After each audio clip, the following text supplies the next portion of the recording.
Welcome to Therapy for Nerds, the show where licensed mental health professionals use their favorite topics like TV, books, games, and movies to provide psychoeducation on mental health. Please note, this is not meant to be a replacement for mental health treatment or services. Welcome to Therapy for Nerds. Mhm. I'm Cassidy Russell with, And I'm Abbey Ronquillo. and we are out of practice, but that Yes. is okay. Yeah, it's good to be back. So thank you everyone who was part of this at the beginning of the pandemic, mid-pandemic, and is continuing to listen to us ramble on about nerdy things and therapy. Psychoeducation through nerdy topics, Abby. That's what we do here. Great. So we do have a topic for you today, something that Cassie had stumbled upon actually in a couple of articles. So it does sound like this is something that a lot of people are discussing. Yeah, it's something, honestly, my sister sent me like a picture text of an article. She didn't even send me the article. So I'm calling you out right now, sis. Like, what the heck? You couldn't send me the article, but whatever. So I found multiple articles on the same topic, which is that millennials are one of the largest demographics that are buying toys and not for their children, but for themselves. Mm. Yes. And just to clarify, because I think there's a lot of arguing about what a millennial is. And I think I've like pinned it down, or I've heard people pin it down ending in 1995 and starting somewhere in the 1980s. Does that sound pretty accurate to you? Of Yeah, anyone that can remember the turn of the like who's old enough to like really remember Y2K, I think we got you. Like you're a millennial. okay. Yeah, definitely. So I don't know. I guess I'll just start with asking you, Cassie, like, were you surprised by the article, or what do you think your sister's intention was when she sent it to you? I think the article she had found was very anti-millennial, like saying how childish millennials are for buying toys and how dare they. Even though this is like the one market that we're apparently not killing, it's the one market we're keeping alive. So like Right? we've They really killed bash us for everything else. we've killed every other market, but how dare we keep the toy industry going? Uh, Oh gosh. so it Yeah. so she was like, "Come on, like we gotta speak out against this injustice." Yeah, I mean, personally, it resonates with me. I'm definitely, I guess, guilty. I don't even feel guilty because it's not something I feel bad about. I'm definitely a consumer of toys, in all varieties, right? So when we talk about board games, video games, collectible figures, like I kind of, oh, even like plushes, I guess could be considered toys as well. I kind of cover all bases in regards to those kinds of things. Are Oh, you a I connoisseur as well? oh, for sure. And now I have like I have an excuse of like, oh yeah, this is from my kid. Totally. He's definitely not old enough for most toys yet. Yeah. Um, Still chewing on literally everything, so we have to buy toys that like probably feel good to chew on and hopefully won't break up off and choke him. Um, but yeah, like I have multiple plushies and some of them are gifts. Like I got a Jigglypuff from a client. I got a Vulpix from my sister for Christmas or something. And then yeah, I don't think I buy too many figurines just because I don't have the space for it and I don't like figuring out what to do with them. Um, but I mean I buy like children's like rated E video games. I'm playing the latest Pokemon, so I don't know if that counts towards the thing, but it's Yeah, especially with the absolutely. hmm. No, I think it counts. I'm gonna say it counts.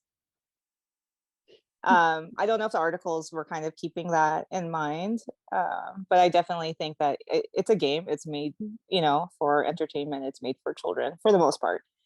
Pokemon is a game for children, and I think a lot of people in like the competitive Pokemon scene really forget that. especially because like there is a meta game that is so insane. Like I don't understand it. My sisters try to explain it to me, and it's like if a move doesn't do damage, my 6-year-old self is telling me to delete it. um Absolutely. of anything above like type advantages, I'm just, but it but there's still like not, but it's still a video game, right? Mm-hmm. So a lot of video games are kind of get this free pass to where people don't view it as for kids, especially because it's Mm-hmm. something that you need the funds to get, Mm-hmm. because you need to have the money to get a Switch. Yeah. And Right. you need to have another $60 on top of that to get the new Pokemon game. And you're not going Mm-hmm. to get that for like used anywhere else that's going to be any less than Yeah, less. $60, because Yeah. Pokemon games hold their value for an insanely Yeah. long time. But so I guess this might be a little bit of a tangent, but talking about the Pokemon franchise in general, right? And like going back to the articles about millennials purchasing games and like toys. And I think that Pokemon or Nintendo was really smart because Pokemon, although they have made several games throughout, the past 25 plus years, Mhm. they have been able to reach different demographics. So, like you said, like a 6-year-old could play the new Pokemon game, and maybe your sister could play the same game and have different strategies about the way that they would play it. Which makes, especially millennials now, most of the, or not most, but a lot of millennials are parents or have children in their lives and want to pass down like this Mhm. game or have something relevant to talk to their children about. And it becomes like a way of bonding or a way of like connecting. And also along with that comes, merchandise, Yeah. sometimes clothing.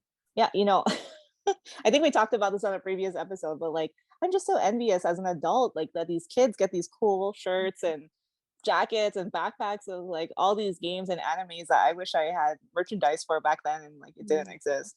So I think that's part of it, right? Like Yeah. maybe parents also they might buy the game for their children or like they might buy toys for their kids, but then they get back into it because it reminds them of their childhood and how they like used to play whatever game. Yeah, that's really true. Like I think in the news clip that I sent you when talking about one of the people that they talked to was like a slime kind of a putty company maker, and he said that he originally like parents were buying it for their kids, but then the parents would start playing with it Mm-hmm. because it's just entertaining and it's a fidget. Like I'm fidgeting with this pen right now because I can't, Mm-hmm. literally can never have something not in my hands. So that's a double negative, but you know what I mean? Like Yeah. I need a fidget. I need to be doing something. Mm-hmm. Um it I need to have that constant Yeah. kind of thing going for me.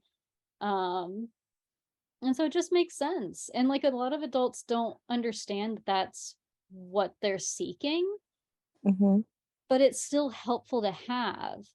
And then there's things like Lego, who have very complicated designs. Like they have children's designs, but then Mm-hmm. they also are obviously seeking out adults because they have very complicated designs of very big franchises, like the very Right. intricate Star Wars designs that they have. I've seen like their flower designs are really popular, Mm-hmm. especially with adults, and they're pretty. Yeah.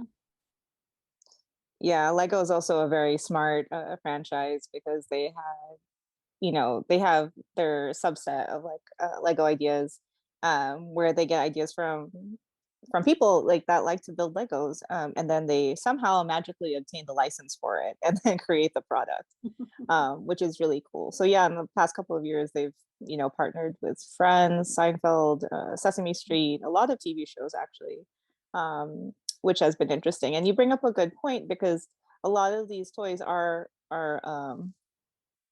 they're geared towards adults. Like I'm thinking when you talk about people that have a lot of licenses, I think about Funko, and like even though Funko Pops are could be played with by children, most of them are not meant to, but are collectibles, like things that stay in the box Mhm. or stay on a shelf.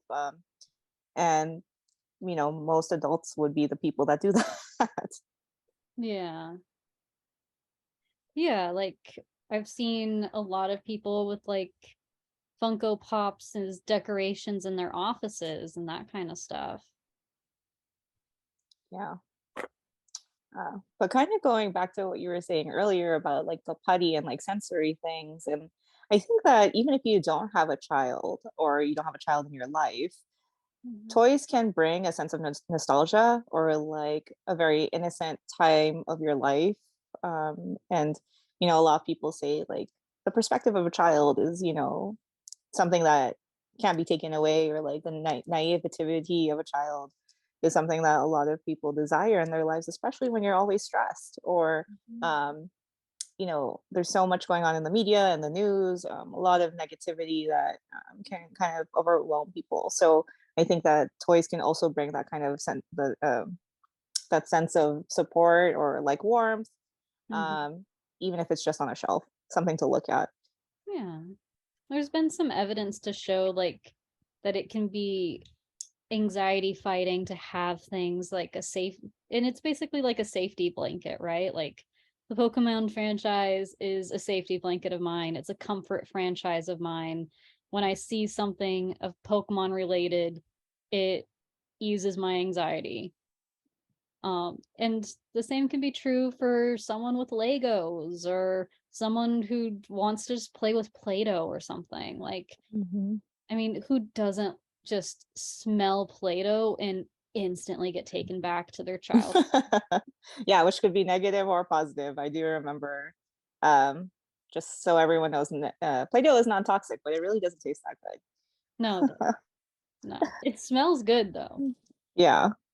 Do you, I'm curious because you obviously buy toys too as an adult. Do you see yourself gravitating when you purchase for yourself? Do you see yourself gravitating towards the same things that you were interested in when you were a kid, or different things? Mainly the things that I was interested in as a kid, for sure. Like I've talked about Pokemon a lot. It's definitely, like I mentioned, a comfort franchise.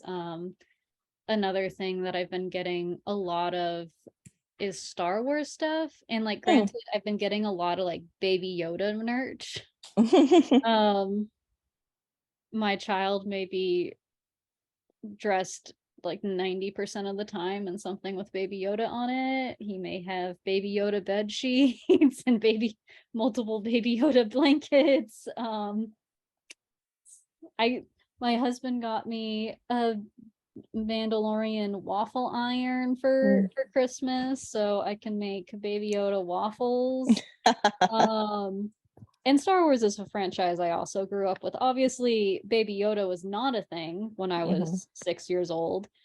Uh, but if it was, then it Yeah. certainly would be. And maybe it's just because I'm a new mom, and so I see a baby, and I'm just like, oh, baby. But Mhm. I don't know. But also, again, like even though your son is very young, like still relating your child to the things that you're interested in, and I see that too. I see a lot of parents kind of adding their own sense of flavor to their children, whether that's Disney or Star Wars or whatever it is. You want your child to, I guess, like for the most part, like the things that you're interested in. Yeah, I live in fear that my child's gonna be like some jock. And don't get me wrong, like I will love and support him if he is, but like Mhm. he doesn't like. Yeah. And I that is something that I wish more parents would be open to, is like learning about their child's interest and like being Hmm. there. And like whenever I see a parent that's willing to learn about type advantages in Pokemon and sit there and listen to a kid talk about his team, that's grade A parenting right there. Hmm. But it's hard for adults to really allow themselves to play. Yeah. And it's something that I think it sounds like more millennials are embracing, if they're embracing the Hmm. toys. And something, it's a trend I hope continues, because play is definitely a human need. Mm-hmm. It's a mammal need, right? Like we see my cat plays with his toys, right? It's something he does to keep himself busy, keep himself active, and that's just what he does. Yeah. And you know what? Now that I come to think about it, the difference, or I guess in my own practice, I don't obviously, sorry. I specialize working with teens and younger adults. So most of them are like Gen Z or borderline millennials. But I can say that, from being a person that ingests social media, a lot of millennials, a lot of people our age are very open to mental health services and conversations about mental health. And which, for the most part, I'm just going to make a very big general statement that generations prior to that were not as open about it. And also, resources were not as widely available. With social media, you can sometimes see things on TikTok and Instagram that can make you more aware of the education of mental health. So I feel like I want to make a very bold statement and say that probably the allowance or the availability of toys and people ingesting toys that are millennials have to do with their openness about themselves too. Yeah, I think you make a good point. Yeah. Because we talked about this prior to starting the recording, but like a big part of it is reparenting too. I think that if I look at my own background or like my own childhood, I was in no way deprived. However, my parents were immigrants and we didn't have a lot of money, so toys were not always the first thing on the list. My Christmas was never like full of toys under the tree. Mhm. Which wasn't a bad thing, but I do also remember at the time, even on PBS, I used to watch a lot of PBS because we didn't have cable. If you don't know what cable is, then this conversation's not for you.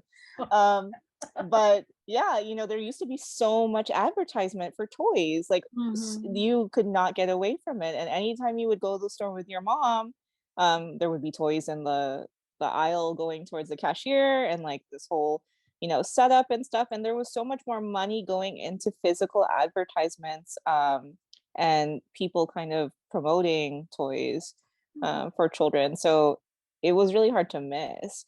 Even Earlier when down I to TV programs like My Little exactly. Pony and Transformers were literally just made to sell toys. Yeah, that's very true. So it was kind of like if you weren't a part of that, or if you didn't have the toys to go with it, then you kind of didn't fit in almost sometimes with your friends at school. And that's why I kind of asked you that question before about like, do you see yourself buying the same kind of things that are interested in the same things as when you were younger? Because I've noticed with myself, I tend to purchase the things that I could not purchase when I was a kid. It's, I don't know, maybe like some kind of like self-soothing or like fulfillment, justification for not having it as a kid. But reparenting, I think, is a technique that a lot of therapists promote, and there's a lot of ways to do it. And I think that probably that's one that a lot of millennials use that are purchasing these toys. Yeah, yeah, I definitely agree. I think reparenting is becoming a bigger part of the conversation, especially as, I mean, maybe it's just because I'm on like parenting social media, and so I see a lot of parents realizing their parents' shortcoming as they are hitting the ages where like their abuse started. Mm-hmm. Um, or like they're realizing things that their parents did were not okay at the ages that their children are hitting. Mm-hmm. Um, like that's been a pretty common sentiment that I've seen. So Yeah. it's definitely a conversation that I think more people are having, and it's a conversation worth having. Yeah. I guess what would your message be for millennials, that addresses like purchasing of toys, or maybe with these articles, like you said, they're kind of like bashing or kind of negative towards millennials? What would you have to say to them in regards to their hobbies or wanting to purchase these toys for themselves? If it's something that makes you happy and it's something that's not hurting anyone and something that's not going to hurt you in any way, because I know, like, I'm not going to tell you go out and buy all the toys and you become financially devastated. Yeah. Like, but if it doesn't hurt you, doesn't hurt anyone else, and it's just something that brings you joy, then why not do it? Hmm. There's like boomers had there were boomer and like silent generation men who would have literal basements filled with model toys. They're like model trains. Hmm. What's the difference between that and Legos? There's really not. And my cat is just deciding he wants to poke in.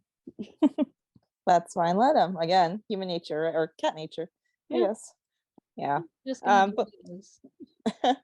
but you're completely true, and I think like before we started recording, that was something we discussed too. Like, how do you even define a toy, right? Like, because there are a lot of hobbies out there that you can consider a toy. A toy is something that I guess just brings you joy and you Mhm. play with.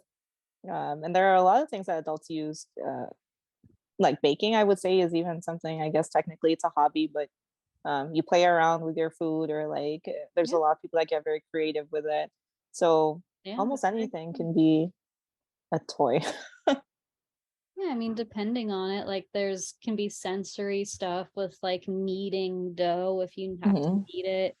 Hmm. Definitely decorating is a big thing with people that love to bake. It's so yeah, there's a lot of hobbies that include buying a lot of equipment because baking includes buying a lot of equipment Hmm. and just investing a lot of time. And Yeah. who says like building Legos can't be a Hmm. fun, relaxing hobby for adults?